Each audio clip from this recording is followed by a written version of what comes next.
서민경제를 살리는 정부의 재정정책, 코로나19 이후 회복 과정을 설명하면서 FED를 비롯한 각국의 중앙은행의 다양한 경기 부양책을 다루어 봤습니다. 금리 인하, 양쪽 완화, 마이너스 금리 같은 어려운 이야기를 살펴보았죠. 이러한 정책들은 우리는 통화정책이라고 부르고 화폐를 찍을 수 있는 권한을 가진 기관인 각국의 중앙은행이 이러한 정책을 쓰는 주체가 됩니다. 그런데 일각에서는 이러한 질문을 제기하는 분들도 있죠. 세금을 감면해 주거나 정부가 보조금을 주거나 하는 정책들은 통화정책과 뭐가 다른가요? 그건 중앙은행이 쓰는 통화정책이 아니고 중앙정부가 사용하는 재정정책입니다.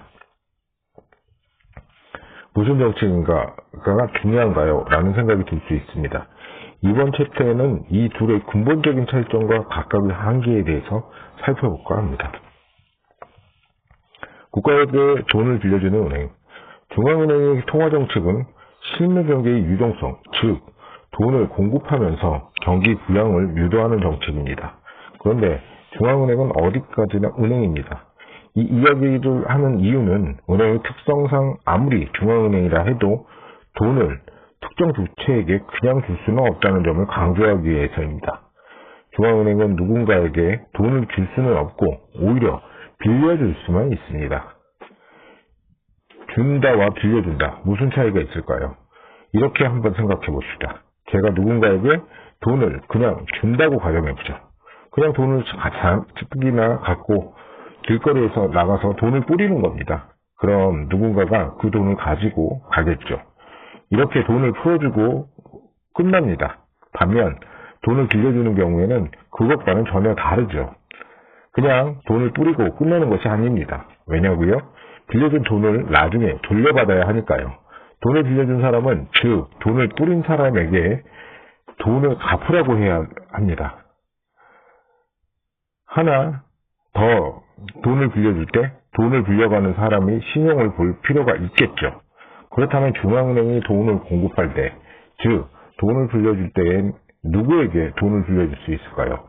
네, 중앙은행은 화폐를 발행하는 기관입니다. 돈 찍는 기관인 만큼 화폐의 신뢰성을 높여야 하기에 아무에게나 돈을 빌려주거나 돈을 떼이거나 하면 안 되겠죠. 아무에게나 돈을 찍어서 빌려준다. 이렇게 되면 그 중앙은행이 발행한 화폐에 대한 신뢰가 땅에 떨어지게 될 겁니다. 그러기에 중앙은행은 신용도가 높은 대상에게만 돈을 빌려주죠. 앞에서 말한 것처럼 국가에게 돈을 빌려주는 것이 가장 안정적일 것입니다. 국가에게 돈을 빌려주는 가장 좋은 방법은 국가가 나서서 발행한 국채를 사들이면 되겠죠. 양적 완화라는 단어 기억나나요? 중앙은행이 장기 국채를 사들이는 통화정책입니다.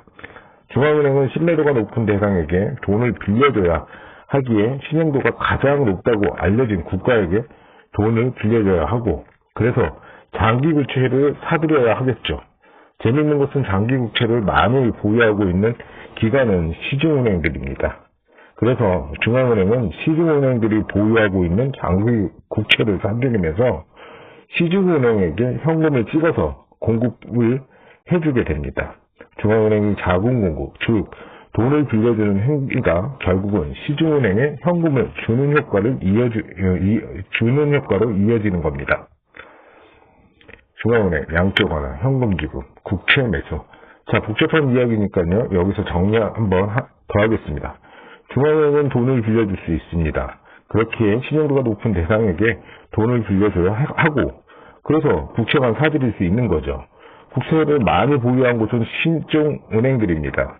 시중은행에서 국채를 사들이면 그들에게 현금을 주입합니다. 이게 중앙은행의 통화 정책입니다. 그럼 시중은행으로 현금이 많이 흘러들어가게 되고 시중은행들은 이 돈을 실물경제에 뿌리게 되겠죠. 그런데 시중은행들도 비슷한 고민을 하고 있습니다. 그들도 돈을 빌려줄 수 있지 그냥 줄 수는 없습니다. 당연히 신용도가 높은 누군가에게 빌려주고 싶을 겁니다. 코로나19 사태로 인해서 고통받고 있는 실물경제 주체에게 돈을 빌려주는 것이 사회 정의에는 맞겠지만 혹여나 나타날 수 있는 부실의 우려가 높죠. 선뜻 돈을 빌려주기가 어려운 겁니다. 그래서 중앙은행에 국채를 넘기고 현금을 받은 시중은행들은 어디에 대출을 해주고 싶을까요? 네, 당연하죠. 신용도가 높은, 그리고 부실의 위험성이 제로에 가까운 그런 기업에 돈을 빌려주고 싶겠죠. 언택트라는 단어가 떠올리지 않나요? 애플, 아마존, 알파벳, 마이크로소프트와 같은 초대형 기술 기업들은 코로나19 사태 속에서 오히려 성장의 수혜를 받고 있는 기업들입니다. 이들은 돈을 빌려주면 돈을 돌려받지 못할 우려, 즉 돈을 떼일 가능성은 사실상 없다고 봐야겠죠. 이런 기업들은 돈이 넘치고 있음에도 불구하고 시중은행의 대출은 이들을 향하게 됩니다. 그럼 이 기업들은 너도 나도 없이 돈을 빌려주겠다고 하니 가장 낮은 금리로 돈을 빌릴 수 있겠죠. 그러나 코로나19 국면에서 언택트로 인해 기업의 이익도 증가하는데 돈이 몰리면서 훨씬 낮은 금리로 돈을 빌릴 수 있으니 이자 부담도 크게 줄어들게 됩니다. 앞서 K-리커버리를 말할 때 차가운 실물 경제와 뜨거운 금융시장의 괴리를 언급했던 것이죠. 다른 관점에서 뜨거운 언택트 대기업과 고전을 면치 못하는 컨택트 기업들도 K-리커버리로 설명할 수 있겠지요. 중앙은행은 돈을 빌려줄 수 있습니다. 돈을 돌려받아야 하니 당연히 높은 신용을 가진 경제주체에게 돈을 빌려줘야 하고, 그래서 중앙은행은 국채를 매입할 수밖에 없는 거죠. 그리고 국채를 많이 보유하고 있는 시중은행들은 중앙은행에 국채를 팔면서 현금을 잔뜩 확보하는 겁니다. 그리고 이들이 확보한 현금은 언택트 기업들을 향하게 되죠. 빌려주는 것이니 당연히 떼일 위험이 없는 곳에 대출을 해주는 겁니다. 그럼 코로나19의 직격탄을 맞아 지원이 절실한 실물경제로는 자금이 흘러들어가지 못하는 문제가 생기죠. 이게 통화정책의 한계입니다. 돈을 빌려줄 수밖에 없는 거죠. 서민에게 돈을 빌려주는 정부, 시중은행 대출 투자 우량기업. 그럼 돈을 서민 경제로 흐를 수 있도록 해주면 되는 거 아닌가 하는 생각이 들 테죠. 그게 바로 재정정책입니다. 정부는 선출직 공무원으로 구성되어 있죠. 선출직이란 말은 국민들의 투표를 통해서 결정된 대리인이란 뜻입니다. 그렇기 때문에 이들은 한정된 자원을 효율적으로 배분하는 정치를 해야 하는 거죠. 정부는 코로나19로 인해 타격을 받은 특정 경제 주체들에게 감세를 해주거나 특별자금을 대출해주는 역할을 수행할 수 있죠. 다시 말해 중앙은행과 달리 정부는 돈을 빌려주는 게 아니라 특정 대상에게 지급할 수 있습니다. 즉 정부는 코로나19로 신음하는 이들에게 실질적인 자금의 지원을 해줄 수 있는 능력을 갖고 있는 것이죠. 이게 재정정책의 핵심입니다. FED 파월 의장 역시 이런 비슷한 내용을 담은 발언을 한 바 있습니다. 기사를 인용합니다. 연준 코로나 대응을 위해서 기업에 2조 3천억 달러 투입. 파월 의장은 연준의 비상수단은 민간 시장과 기관들의 다시 주요 기능을 수행할 수 있게 될 때만 종료된다는 것이라면서 연준은 지출 기간이 아니라 대출 기간이라고 거듭 강조했습니다. 그런 코로나19로 인해서 피해가 가장 큰 사람들에 대해서 재정 지원을 직접 전달해야 하는 중요한 임무는 선출직 공무원에게 달려있다며 나중에 상환해야 할 대출보다는 직접적인 재정 지원이 필요한 기업들도 많을 것이라고 덧붙였다. 기사를 보면 연준, 즉 FED는 대출을 해주는 대출기관이라는 것에 선을 긋고 있죠. 직접 자금을 지원하는 것은 선출직 공무원에게 달려있다고 합니다. 선출직 공무원, 즉 대통령, 국회의원이 되겠죠. 이들이 재정정책을 집행할 수 있는 주체이니까요. 중앙은행에서만 한계가 있고 국가가 나서는 재정정책을 수행해야 실제 필요한 곳에 돈을 줄 수 있습니다. FED, 온이 대출, 지원금은 정부가 결정. 잘못된 재정정책의 결말은 시장금리의 상승. 잘못된 재정정책의 결말은 시장금리의 상승. 그럼 재정정책은 사실상 망론이잖아요. 코로나19 사태를 해결할 수 있는 사실상 원동력 아닌가요? 라고 생각이 딱 들 겁니다. 원동력은 맞는데 만능이라고 하기에는 재정정책이 역시 부작용을 갖고 있습니다. 그 부작용이 무엇인지 생각해보죠. 코로나19 사태로 인해서 침해하는 경제 주체들은 지원을 위해 정부가 재정 지출을 늘립니다. 정부가 보유하고 있는 돈을 쓴다는 뜻입니다. 문제는 미국 행정부가 가진 돈이 많지 않습니다. 돈이 없는데 어떻게 재정정책 지출을 하는가요? 간단합니다. 정부가 증세, 즉 세금을 더 걷어들이는 지출을 하거나 혹은 국채를 발행하면서 돈을 빌려오는 방법이 있습니다. 그런데 실물 경기가 저렇게 안 좋은데 증세를 한다는 것은, 그리고 감세와 같은 경기 부양을 위해서 증세를 한다는 것은 사실상 넌센스에 가깝죠. 만약 증세를 하더라도 아주 신중하게 도입할 겁니다. 그럼 남는 선택지는 딱 하나. 정부가 국채를 발행해서 자금을 빌려온 다음에 이 돈으로 재정 지출을 하는 겁니다. 국가 재정 마련 방안. 첫 번째 증세, 두 번째 국채 발행. 문제는 코로나19 사태 극복을 위해 재정 지출 규모가 상당하는 겁니다. 그럼 국채 발행 규모가 상당히 크겠죠. 예를 들어 미국 행정부가 2조 달러의 자금을 국채 발행을 통해서 빌려와서 경기 부양에 나섰다고 가정해 보겠습니다. 금융시장에 현재 2조 달러의 현금이 돌고 있죠. 이 돈은 민간의 기업들이나 중앙은행이 나눠서 행복하게 쓰고 있습니다.